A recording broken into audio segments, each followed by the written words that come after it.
This group is on a mission. They all have careers in science, technology, engineering or maths, and they all enjoy what they are doing. Today they are hoping to inspire a group of Year 8s. And this is the group of students at Collingwood College in Camberley.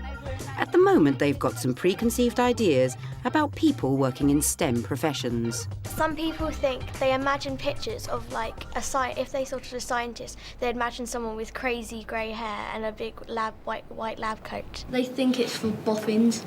In English, you learn to be, like, maybe you could be a writer, and then in drama you could be an actor, but science, you don't really know much what you could be through science and maths. Head of Careers Lorette Parker has problems getting her students interested in STEM.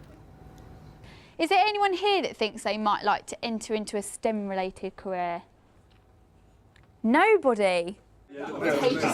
Today's visitors have a hard task on their hands. They are a group of professionals from engineers, scientists and project managers. They all come from industries local to the school. Before meeting the visitors, the students had 30 minutes to prepare their questions. Each group is going to meet 3 visitors for 20 minutes. Some of the questions are straightforward. We should say to them, have you always wanted to work with STEM? Yeah, and also how many positive things they've taken in their career and how many negative. Other questions are more philosophical. If they imagined their career as a book, what would be the hardest page they have ever turned? I'm really excited about the day, but also quite nervous because we've got a number of employers giving up a whole day of their time to come and see our students today. And I'm just hoping that the students will be able to kind of ask the right questions and they won't feel too nervous about speaking to the employers, and that actually they will gain something from the experience. And now for the big moment. Ben picks up the first visitor for his group. Yasmin, can you come through, please? Yasmin works for a water and environmental engineering company.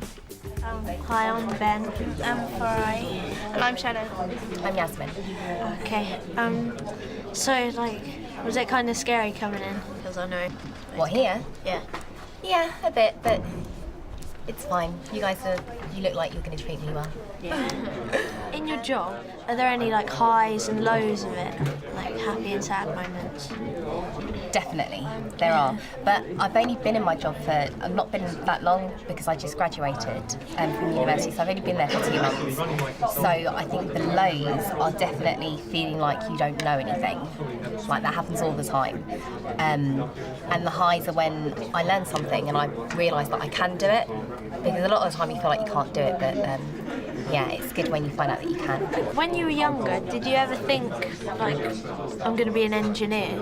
Or did you think, I'm going to be a singer or an actress? I definitely didn't think I was going to be an engineer. I thought I was going to be lots of things. I thought I might be an author, an artist. I thought I might, I don't know, lots and lots of different things. I mean, it's only natural when you're young to think those things, to think, oh, I want to be this or I want to be that.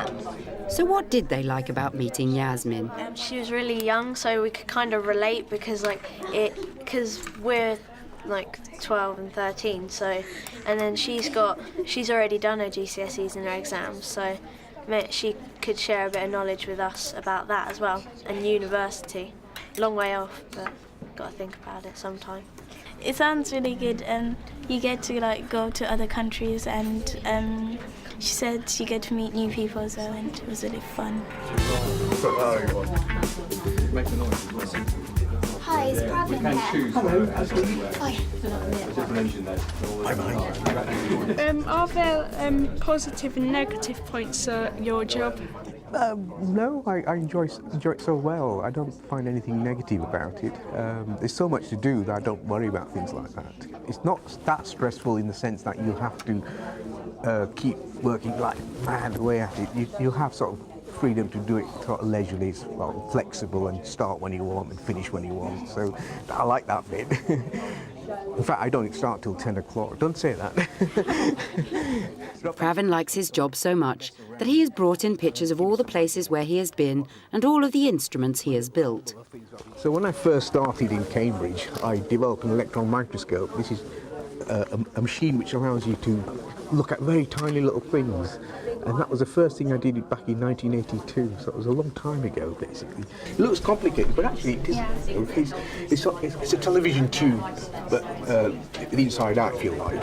And on the outside, it's metal instead of glass. It does sound really good, but he said it looks more difficult than it actually is. He's been all the way around the world and he's been making stuff that is probably used today.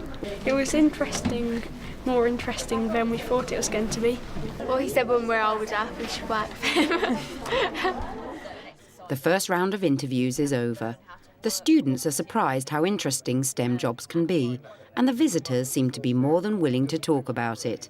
I was actually really surprised how easy it was to get employers involved. I mean, I contacted a couple of companies myself, and they were more than keen. And actually you tend to find, and I don't think people realise, that most companies do have time allocated towards helping the community and helping schools. So it really wasn't actually a problem getting employers involved at all. Hi, it's Glenn here. Yes, that's me.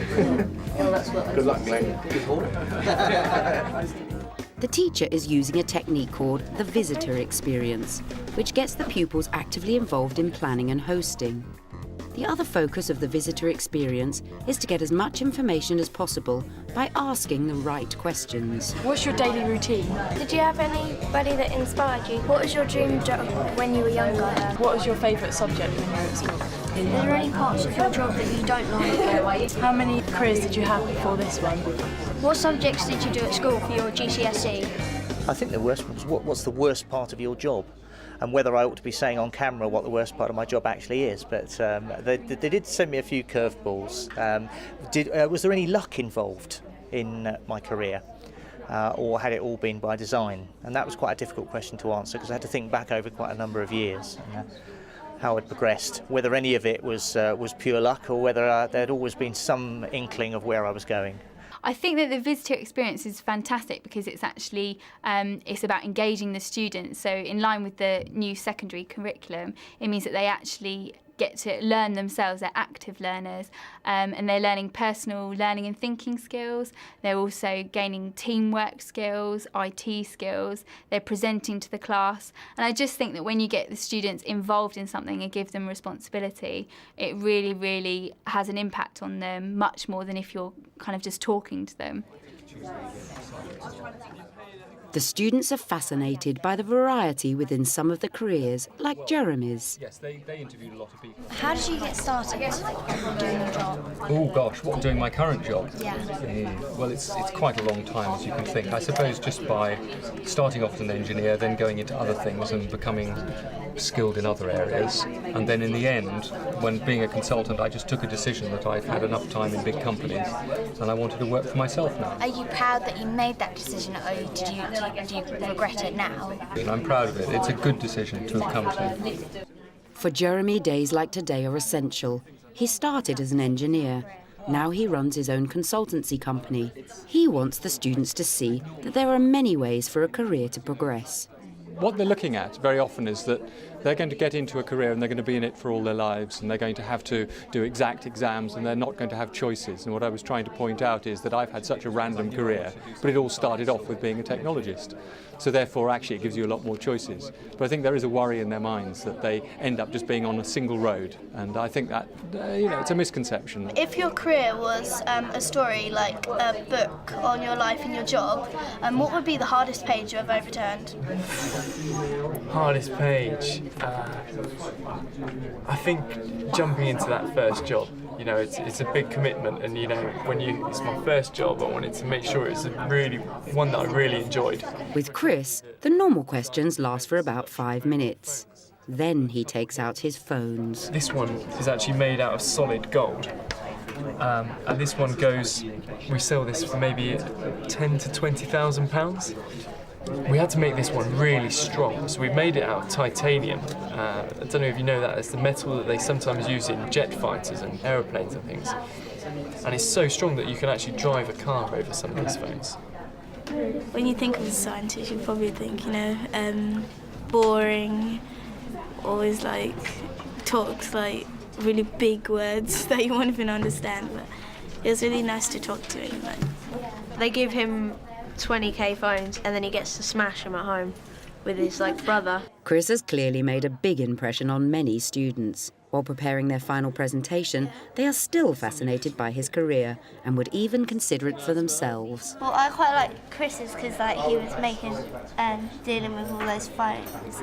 I wanted to be like a professional cook on TV, but I might change because I quite like fiddling with phones and that and finding things out about them. And I also like the job our second visitor was doing, was designing mobile phones and Bluetooth headsets. Someone's put cool next to my name, I think, which is quite interesting. Yeah, we've got cool products, and that's quite nice to see.